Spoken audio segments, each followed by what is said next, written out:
Seiring berjalannya waktu dan bertambahnya usia, saya mulai merasakan adanya perubahan kondisi fisik, pergeseran cara berpikir, dan tentu saja prioritas hidup. Baru-baru ini saya melihat sebuah video di kanal YouTube dari seorang YouTuber yang juga seorang dokter bernama Zach Hailey. Video tersebut berjudul How to Use the 80-20 Rule in Everyday Life. Setelah itu, saya membuat daftar yang berisi 20 hal, dan hal-hal itu tentang apa saja yang membuat saya merasa senang atau memang benar-benar senang. Nah, dari ke-20 poin tersebut, ternyata ada 4 poin besar yang menggambarkan kenapa saya bisa senang. Apa nih? Halo, selamat datang di kanal YouTube ini. Saya Kakak. Video yang saya buat biasanya berkaitan tentang apa yang saya amati dan alami dalam kehidupan saya, serta apa yang saya lihat di sekitar saya. Selain itu, saya juga membuat video tentang pengajaran struktur bahasa Indonesia. Kalau kalian merasa relate dengan topik-topik tersebut, jangan lupa untuk meninggalkan komentar, mengklik tombol jempol, dan mensubscribe kanal ini. Oke, mari kita mulai.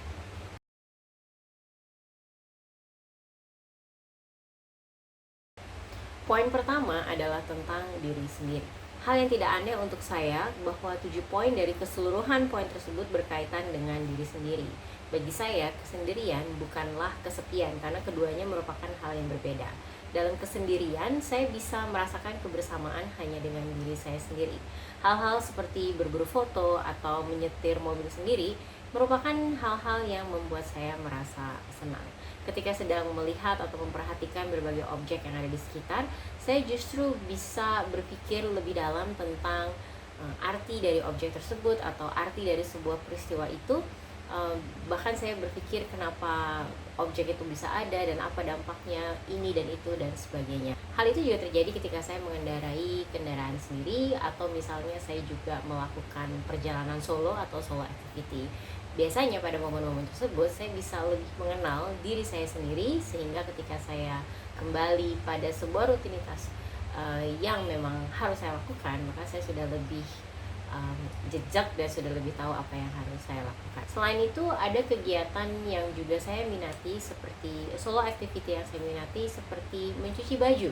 Di tempat tinggal saya ini sendiri, sebelum saya cuci baju di laundry, saya juga mencuci baju dengan tangan tanpa mesin cuci, dan saya merasa dengan mencuci pakaian ini aliran air yang mengalir di tangan saya itu seakan menjernihkan pikiran saya. Mungkin ini terkesan aneh, tapi mungkin ada juga yang berpikir ini unik. Tapi setelah menyelesaikan cucian tersebut, ada perasaan puas, ada perasaan segar, dan bahkan ada perasaan tenang dan juga tentu saja senang. Memainkan alat musik juga merupakan momen yang saya nikmati untuk menikmati waktu dengan diri sendiri. Bahkan ada kalanya saya bisa menghabiskan waktu berjam-jam untuk memainkan sebuah lagu atau mungkin menelurkan sebuah karya untuk diri sendiri. Dan itu rasanya benar-benar menenangkan dan menyenangkan. Nah, selain bermain alat musik, saya juga menikmati momen berolahraga, walaupun mungkin tidak rutin, tapi olahraga yang saya lakukan ini sifatnya bisa dilakukan oleh diri saya sendiri, seperti jogging, jalan kaki, kalau ada waktu ya berenang gitu kan.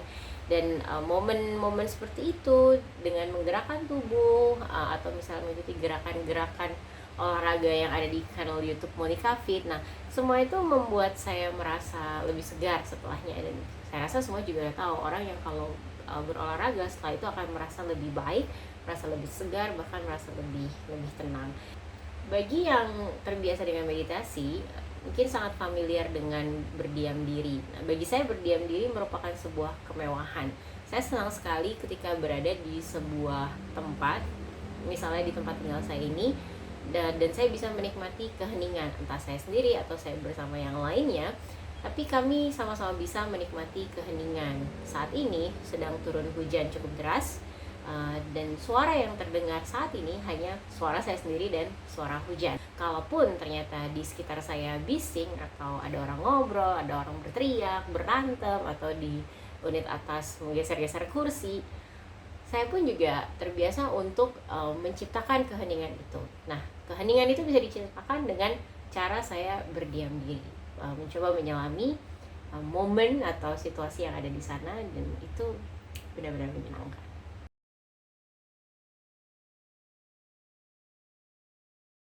Hal kedua yang membuat saya senang adalah berkarya. Dari ke-20 poin yang saya tuliskan itu, ternyata ada 6 poin yang merujuk pada karya. Jadi saya selalu merasa senang setelah menuntaskan suatu tugas, siapa sih yang enggak? Dan saya juga senang membaca artikel, membaca bacaan-bacaan yang kemudian saya olah kembali dengan tambahan analisis, lalu saya tuliskan di blog saya. Dan apa yang saya tuliskan itu semoga saja bisa bermanfaat bagi para pembaca gitu. Atau saya juga senang berbagi informasi atau pengetahuan atau pendapat saya di akun X saya, terlebih kalau mungkin hal itu bukan sesuatu yang perlu terlalu panjang disampaikan. Jadi di akun X saya bisa menyampaikannya dengan singkat, dengan padat, dan semoga orang yang membaca memang bisa menyelami apa yang ada di pikiran saya. Dan karya lain yang juga membuat saya senang adalah mengajar. Itu saya akui, saya senang mengajar meskipun saat ini saya sedang vakum mengajar. Tetapi mengajar ini tidak hanya di dalam kelas, bisa saja mengajar tapi dalam kegiatan yang sifatnya seperti lokakarya, seminar, atau mengajar dalam bentuk sebuah tulisan. Proses mengajar itu tentu diawali dengan proses persiapan, proses riset dulu dan sebagainya, dan hal-hal seperti itu sangatlah menyenangkan.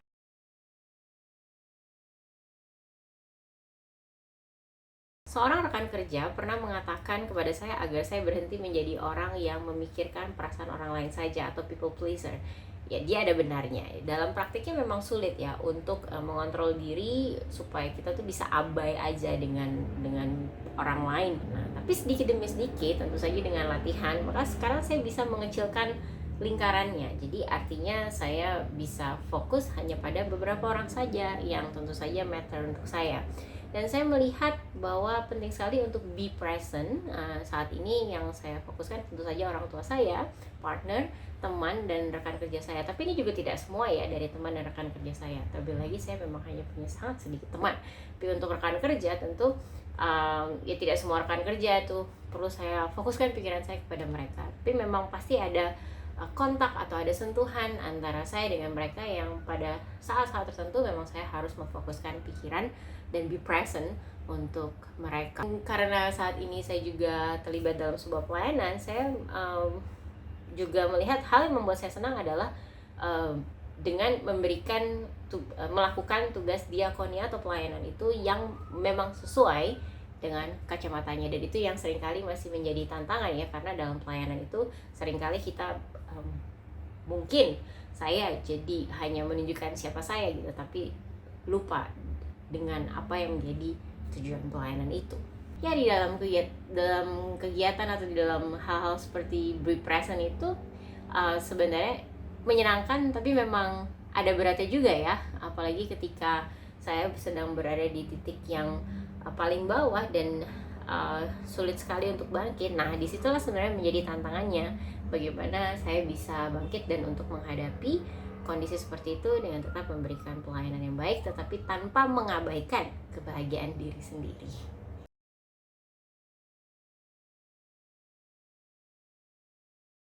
Hal terakhir yang membuat saya senang adalah menjalani kehidupan yang saya jalani saat ini. Jadi dalam perjalanan selama kurang lebih 9 bulan ini, saya memiliki sudut pandang yang berbeda terkait hal-hal yang tidak saya sukai, seperti melakukan pekerjaan rumah tangga untuk orang lain atau bersama dengan orang lain.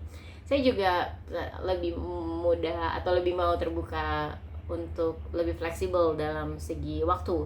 Selain itu juga tidak memaksakan diri untuk memiliki ini dan itu, apalagi kalau saya juga sudah memiliki barang-barang yang terkait gitu. Jadi ingin beli A tapi sebenarnya saya juga sudah punya A dan masih bisa digunakan gitu. Jadi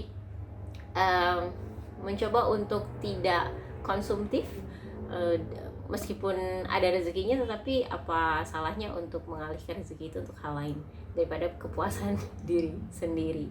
Ya, dengan menahan diri ini juga menjadi sebuah cara yang baik ya untuk menjaga kesehatan diri sendiri. Salah satunya yang sedang tren sekarang adalah kesehatan mental. Itulah 4 poin gambaran yang membuat saya senang. Jadi setiap orang pasti memiliki pemikiran dan pandangan yang berbeda. Semoga video ini bermanfaat. Terima kasih sudah menonton video ini dan sampai jumpa di video selanjutnya. Dadah.